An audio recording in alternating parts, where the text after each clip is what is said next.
In this video, I'm going to be discussing the 4 roles of medical care within the United States military.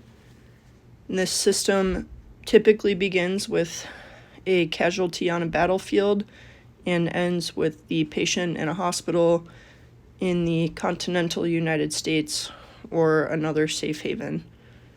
Care begins at the first responder level with things like self-aid, buddy aid, and combat lifesavers, and rapidly progresses through the taxonomy to the most sophisticated treatment facilities, which are the Role 4s.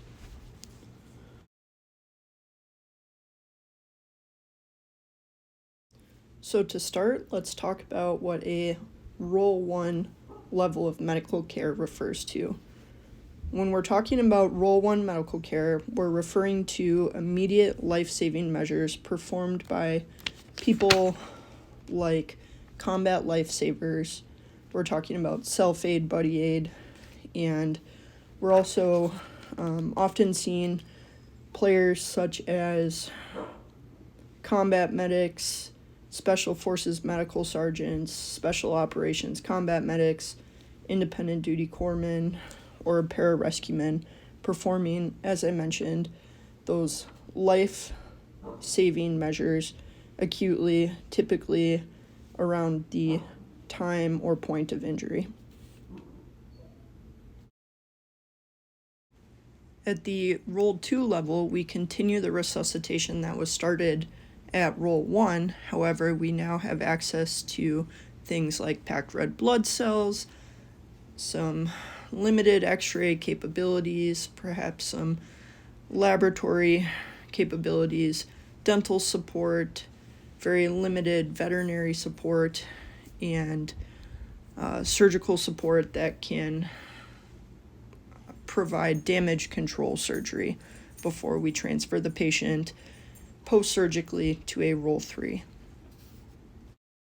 At the Role 3 level of care, the patient is treated at a military treatment facility, an MTF, or in the case of a military working dog, a veterinary facility that should be staffed and equipped to provide care for patients of all sorts of different chief complaints, including those that need their initial resuscitation, those that need their initial surgeries to treat their wounds, as well as those that need to see a specialist, such as a general surgeon, an orthopod, a urologist, a cardiothoracic surgeon, an otolaryngologist, or a neurosurgeon.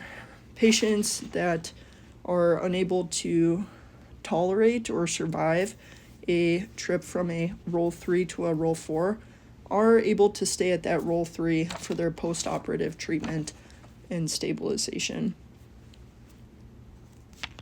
An example of a Role 3 level of care in the United States military would be the care that is provided on the hospital ships, the Mercy and the Comfort.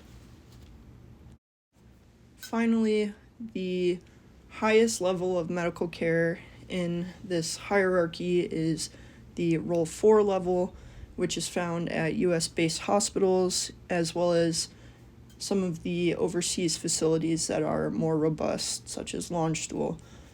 So when we talk about Role 4 facilities, we're talking about places like Walter Reed, SAMC, San Antonio Military Medical Center down in San Antonio. We're talking about places like Balboa in San Diego or Tripler in Hawaii, where patients have full access to all of the specialists and care capabilities that they may need. And that concludes this video. Please let me know if you have any questions regarding the content that I covered.